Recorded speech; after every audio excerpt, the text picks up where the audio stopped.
Friends, welcome back to my channel universe of answer story. अगर आप लोगों को ये पार्ट पसंद आए तो इसे लाइक कीजिए, अपने दोस्तों के साथ शेयर कीजिए और ढेर सारे कमेंट भी कीजिए। और मेरे चैनल में अगर नए हैं तो इसे सब्सक्राइब करना मत भूलिए। तो बिना कोई बात के चलिए शुरू करते हैं हमारी स्टोरी चाइल्डिश लव का पार्ट नंबर 11। इस पार्ट की शुरुआत वहीं से होती है जहाँ पर पिछला पार्ट खत्म हुआ था, यानी कि वांग जी विंग को टीजिंग करते हुए उसके रूम के अंदर आ गया था ताकि वो वहाँ पर सो सके वांग जी के टीजिंग के मुताबिक, जिसे देखकर विंग बहुत ज़्यादा ही चिढ़ जाता है और उसे घूरते हुए कहता है, वांग जी मुझे पता है कि हम दोनों फियांसे हैं, लेकिन हम दोनों के बीच प्यार जैसा कुछ नहीं है, क्योंकि आज तक तुमने कभी भी मुझे नहीं कहा कि तुम मुझसे प्यार करते हो। तो किस हक से तुम मेरे रूम पर रहने वाले हो। जिस बात को सुनकर वांग जी एक छोटा सा स्माइल देते हुए उसके पास आकर उसके कानों में धीरे से कहता है, क्या कहा? मैंने तुम्हें कभी नहीं कहा। जिसे सुनकर विंग अपने सर को ना में हिला देता है। तभी वांग जी कहता है, तो लो मैं अब कह देता हूँ। वांग जी के इस लाइन को सुनकर विंग का आँख थोड़ा बड़ा हो जाता है और वो वांग जी को घूर कर देखने लगता है। तभी वांग जी अपने घुटने पर बैठ के तरफ अपना हाथ बढ़ाते हुए कहता है, विंग क्या तुम मेरे साथ बूढ़े होना पसंद करोगे? जिस बात को सुनकर विंग को समझ नहीं पाता। तभी वांग जी हंसते हुए कहता है, मेरा मतलब है क्या हम दोनों एक साथ बूढ़े हो सकते हैं? और क्या तुम मुझसे परमिशन दोगे कि मैं तुम्हें बूढ़े होने तक तुमसे प्यार करूं, जिसके रिटर्न में मैं तुमसे अपने लिए प्यार के अलावा और कुछ नहीं चाहता। जो बात कहकर वो विंग की ओर देखने लगता है। तभी विंग वांग जी के कंधे पर एक थपकी मारते हुए कहता है, वांग जी मजाक बिल्कुल नहीं। मुझे पता है कि तुम मुझसे प्यार नहीं करते हो, लेकिन ये बिल्कुल नहीं चाहते तुम मेरे प्यार को मजाक बना दो, क्योंकि मुझे पता है मैं इतना परफेक्ट नहीं हूँ कि तुम मुझसे प्यार कर सको। लेकिन क्या करूँ, लेकिन मैं तुमसे बहुत ही ज़्यादा प्यार करता हूँ।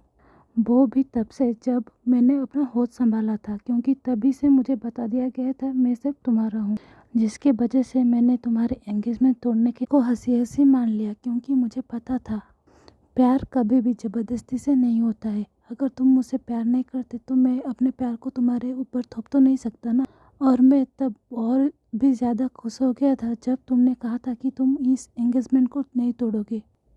वो किसी की वजह से भी हो, वो माँ की वजह से हो या मेरे वजह से, वो कोई बात नहीं। लेकिन उस बात को सुनकर मैं बहुत ही ज़्यादा खुश हो गया, क्योंकि मुझे पता था तुम मुझसे समझौते वाले शादी तो कर सकते हो, लेकिन हमारे रिश्ते में जिस प्यार की ज़रूरत है उस प्यार के लिए मेरा अकेले का प्यार ही काफ़ी है। विंग के मुंह से इतने सारे बातों को सुनकर वांग जी बहुत ही ज़्यादा शॉक होकर विंग को घूरने लगता है और वो खड़े होकर अचानक से विंग को अपने तरफ खींचकर उसे गले लगा लेता है, जिसके बाद विंग भी अपना इमोशन कंट्रोल नहीं कर पाता और वो वांग जी को गले लगाते हुए बहुत ज़ोरों से रोने लगता है। तभी वांग जी उसके पीठ को सहलाते हुए कहता है, विंग रो मत, अगर तुम ऐसे रोगे अगर किसी को पता चल जाएगा तो उन लोगों को लगेगा मैं तुम्हें मार रहा हूँ। जिस बात को सुनकर विंग अचानक से हंसने लगता है और वांग जी को और ज़ोरों से टाइटली गले लगा लेता है। तभी वांग जी कहता है, और एक बात, मैंने अभी जो कहा वो बिल्कुल भी मजाक नहीं था, ये मैं तुम्हें कब से कहना चाह रहा था। और एक बात, मुझे तुमसे प्यार बहुत पहले से ही हो चुका था, लेकिन रियलाइजेशन बाद में हुआ। जिसे सुनकर विंग अपना हक को ब्रेक करके वांग जी की आंखों को देखकर कहता है, क्या तुम सच बोल रहे हो? तभी वांग जी अपने सर को हाँ में हिला देता है और धीरे से जाकर विंग के माथे पर किस कर देता है, जिस किस के बदौलत विंग की आंखें धीरे से बंद हो जाता है।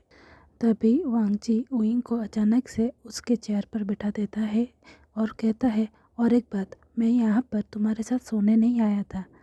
जिसे सुनकर विंग वांग जी को कन्फ्यूजिंगली देखने लगता है। तभी वांग जी हंसते हुए कहता है, तुमने पूछा था ना मैं यहाँ पर क्यों आया हूँ, तो मैंने बताया था ना मजाक में। तभी विंग कहता है, लेकिन तुम इसलिए नहीं आए हो तो किस लिए आए हो? तभी वांग जी कहता है, ओ तुम भूल गए ना, मैंने सुबह ही तो बताया था कि दिन भर तुम्हारे जितने भी डाउट होंगे मैं रात को आकर तुम्हें बता दूंगा और समझा दूंगा ठीक से। जिस बात को सुनकर विंग अपने सर में हाथ पीटते हुए कहता है, ओ मैं भूल गया। तभी वांग जी कहता है, इसीलिए तो मैं तुम्हें पागल कहता हूँ। जिससे सुनकर विंग वांग जी को गुस्से में घूरने लगता है। तभी वांग जी विंग को शांत कराते हुए कहता है, अच्छा शांत हो जाओ, आई एम सॉरी, मैं तुम्हें अभी कभी पागल नहीं कहूँगा, तो चुपचाप बैठ जाओ और पढ़ाई करो। और मुझे बताओ तुम्हें कौन सी क्वेश्चन समझ में नहीं आई। इसे सुनकर उइंग अपना नोटबुक निकाल कर उसे सारे बातें बता देता है कि उसे क्या समझ में नहीं आया। उसके बाद वो दोनों मिलकर पढ़ाई करने लगते हैं। तभी वांगजी नोटिस करता है जब भी वांगजी उइंग को समझाता है उइंग का ध्यान कॉपी के और बुक के अलावा सारे चीज़ों में होता है, खास करके वांगजी के अंदर। तभी वांगजी गुस्से में उइंग के सर को मारकर कहता है पढ़ाई पर ध्यान दो, मुझे बाद में देख लेना, और आज के बाद तो मैं सिर्फ तुम्हारा ही तो हूँ ना, तो जिंदगी मुझे देखते ही रहना। जिसे सुनकर ज़्यादा ही समझ आता है और वांगजी की ओर बिना देखे कहता है आज के लिए बस इतना ही, मैं और नहीं पढ़ सकता, तुम जाओ, मैं अभी सोना चाहता हूँ। जिसे सुनकर वांगजी कहता है ठीक काम करो, तुम मुझे अपना नोटबुक दे दो जो उसमें तुमने सारे सवाल लिख कर रखे हैं जो तुम्हें समझ में नहीं आ रहे। जिसे सुनकर उइंग कहता है लेकिन तुम इसका क्या करोगे। तभी वांगजी कहता है तुम्हें अभी जानने की कोई ज़रूरत नहीं है, मैं तुम्हें बाद में बता दूंगा। तो वांगजी उइंग के रूम से उसका नोटबुक लेकर निकल जाता है और उइंग अपने बेड पर सोने के लिए चला जाता है।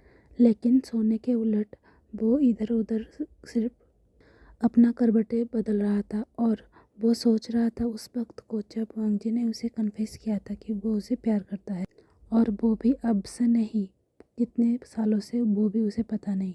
जो बात उसके मन में गुदगुदी सी ला रही थी। तभी थोड़ी देर बाद उइंग इधर उधर होते हुए कब वो सो गया उसे पता ही नहीं चला।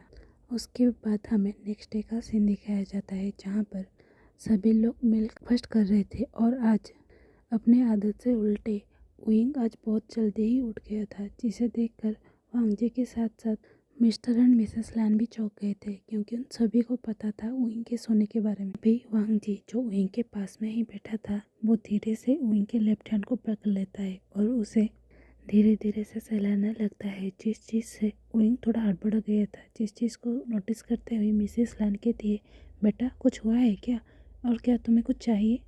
तभी उइंग कहता है नहीं माँ, मुझे कुछ नहीं चाहिए, बस। ऐसा कहते हुए वो अपने हाथ को वांगजी के हाथों से छुड़ाने की कोशिश करने लगता है। जिस बात को पता चलते हुए वो वांगजी भी मुस्कुराने लगता है क्योंकि उसे बहुत ही ज़्यादा मज़ा आ रहा था। तभी सभी लोग के ब्रेकफास्ट ख़त्म होने के बाद जब वांगजी कॉलेज जाने को निकलने ही वाला था तभी वो उइंग की तरफ घूमकर कहता है उइंग ज़रा मेरे साथ ऊपर चलना। जिसे देखकर उइंग वांगजी को आँख दिखाते हुए मना करने ही वाला था। तभी मिसेस लैन उइंग को कहते हैं कि जाओ, उससे शायद कुछ ज़रूरी काम होगा, नहीं तो वो तुम्हें नहीं बुलाता।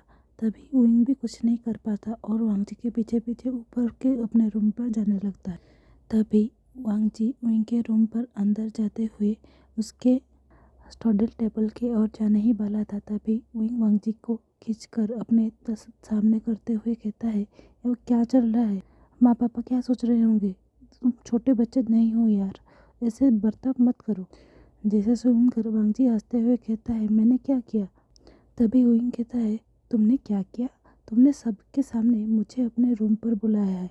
तभी वांगजी कहता है मैंने तो कुछ गलत ही नहीं किया। तभी उइंग कहते हैं अगर तुमने कुछ गलत नहीं किया तो बताओ तुम यहाँ पर क्यों आए हो, तुम्हें मुझे अपने साथ आने की कोई ज़रूरत थी। जिसे सुनकर वांगजी कहता है लो ये मैं तुम्हें लौटाना चाहता था। तभी उइंग देखता है जो नोटबुक वांगजी रात को लेकर गया था वो उसे लौटा रहा था। जिसे देखकर उइंग थोड़ा एम्बैरेस फील करता है क्योंकि उसके दिमाग में कुछ उलझुल ही चल रहा था। तभी वांगजी उइंग को एक टीजिंग सा स्माइल देते हुए कहता है तुम्हारे तरह मेरे दिमाग में ये सब कुछ नहीं चलता है, और एक बात, मैंने इस कॉपी पर सारे प्रॉब्लम्स का सलूशन लिख दिया है और तुम इसे देख लेना, अगर कुछ समझ में ना आए तो मैं जब आऊँ तो मुझे बता देना, मैं तुम्हें समझा दूंगा। जिसे सुनने के बाद उइंग अपना सर को नीचे करते हुए ही वांगजी की ओर बिना देखे कहता है ठीक है मैं तुम्हें बता दूंगा। वांगजी उइंग के इस अडोरेबल से रिएक्शन को देखकर धीरे से उसके पास जाकर उसके माथे पर एक किस करते हुए कहता है ओके बाय, अपना ख्याल रखना। ऐसा कहते हुए वो अपने कॉलेज को लिए निकल जाता है। और दूसरी तरफ मिस्टर लैन एंड मिसेस लैन उन दोनों के रिलेशनशिप पर इतना बड़ा इम्प्रूवमेंट को देखकर बहुत खुश हो जाता है। तभी हमें वांगजी के कॉलेज का सीन दिखाया जाता है जहाँ पर ये डिक्लेयर किया गया कि उस साल का कल्चरल फेस्टिवल, इसमें सारे कॉलेज को इनविटेशन दिया जाता है और सारे कॉलेज के अच्छे अच्छे सिंगर्स डांसर्स पियानिस्ट, गिटारिस्ट वगैरह आकर कंपटीशन में पार्टिसिपेट करते हैं और जो जीतते हैं उन्हें प्राइज़ भी दिया जाता है। वो इस साल वांग जी के कॉलेज में होने वाला है, जिसे सुनकर वांग जी भी मुस्कुराने लगता है। तो वो तुरंत ही ओइंग को मैसेज कर इस बारे में सारे चीज़ों के बारे में सब कुछ बता देता है। जिस मैसेज को रिसीव करने के बाद ओइंग तुरंत ही अपने रूममेट को ये कह देता है कि उसका नाम सिंगिंग में डाल दे, क्योंकि हमारा ओइंग सिंगिंग में बहुत ही ज़्यादा अच्छा था। तभी लिंजाओ का अचानक से जाता है, लेकिन तुम्हें कैसे पता चला कि इस बारे में नोटिस आया है? इस मैसेज को पढ़ने के बाद ओइंग अपने सर को टेबल पर पीटते हुए कहता है, ओइंग पागल, तुम थोड़ी देर इंतज़ार नहीं कर सकते? क्योंकि ऐसे भी थोड़ी दिनों बाद, या कि थोड़े दिनों को छोड़ो, आज शाम को ही तुम्हें पता चल जाता है इस नोटिस के बारे में। इतना उतावलापन भी अच्छा नहीं होता, अब मुझे पता चला। ऐसा कहते हुए वो बहाने बनाते हुए कहता है, अरे कुछ नहीं, वांग जी ने मुझे मैसेज किया था कि इस साल मैं पार्टिसिपेट कर रहा हूँ कि नहीं, इसलिए मुझे पता चल गया। ऐसा कहते हुए अपने बात को ख़त्म करने के लिए तुरंत ही मैसेज करता है, तो ठीक है, मैं अभी फ़ोन रखता हूँ और मैं अभी पढ़ाई कर रहा हूँ, तो मैं अभी तुम्हें मैसेज नहीं कर सकता। इसे पढ़कर लिंजाओ के मन में कुछ चलने लगता है। ऐसे ही वो पूरा वीक ख़त्म हो गया, जिसके बीच में ओइंग हमेशा मिसेस लान के साथ ब्रेकफास्ट लंच करता था और बीच बीच में उनके साथ बैठकर थोड़े बातचीत भी कर लेता था। और बहुत ही दोनों मिलकर वन से वीडियो कॉल में बातें करने लगते हैं। और इस सब के अलावा वांग जी हमेशा ओइंग को रात में ही पढ़ाता था, क्योंकि जी दिन भर अपने कॉलेज के काम पर हमेशा बिजी रहता था और इवनिंग के टाइम पर वो अपना पर्सनल काम करता था। ऐसे ही संडे इवनिंग का टाइम आ जाता है, जिस दिन हमारा ओइंग अपने हॉस्टल पर वापस जाने वाला था। तभी मिसेस लान इमोशनल होते हुए ओइंग को कहते हैं, बेटा तुम्हें तो पता है ना, अब ओनजिंग भी घर पर नहीं है, तो बीच बीच में कभी छुट्टी मिले तो घर पर आते रहना। जिसे सुनकर ओइंग भी कहता है, ठीक है माँ, आप चिंता मत कीजिए, जब छुट्टी मिलेगा मैं यहाँ पर वापस आते रहूँगा। उसके बाद मिसेस लान ढेर सारे स्नैक्स लेकर वांग जी के डिक्की पर रख देते हैं, जिसे देखकर वांग जी चिढ़कर कहता है, माँ ये सब क्या है? तभी मिसेस लान कहते हैं, बेटा ये सब कुछ ओइंग के लिए है, तुम एक काम करना, जब तुम ओइंग को छोड़ने के लिए जा रहे हो तो ये सारी चीज़ें उसको दे देना।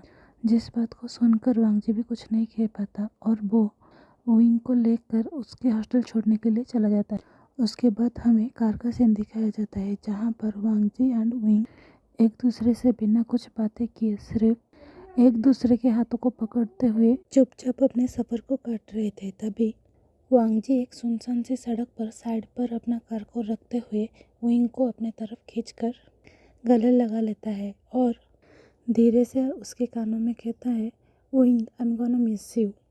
जिसे सुनकर ओइंग कहता है, वांग जी पागल मत बनो, सिर्फ 10 दिन का बात है, उसके बाद तुम मुझे जब चाहे कॉल कर सकते हो, और हाँ बीच बीच में कॉल कर सकते हो, लेकिन बार बार नहीं। जिसे सुनकर वांग जी खुश हो जाता है, क्योंकि घर आने से पहले ही ओइंग वांग जी को बता दिया था कि वो उसे एग्ज़ाम से बीच में कॉल ना करे, क्योंकि उस चीज़ से वो डिस्टर्ब हो सकती है।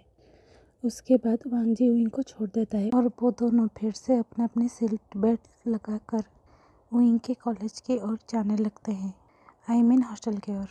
तभी थोड़ी देर बाद ओइंग का हॉस्टल आ जाता है और पहले वांग जी अपने कार से निकलकर पहले ओइंग की तरफ का डोर ओपन करता है, जिससे ओइंग भी मुस्कुराते हुए कार से बाहर आ जाता है।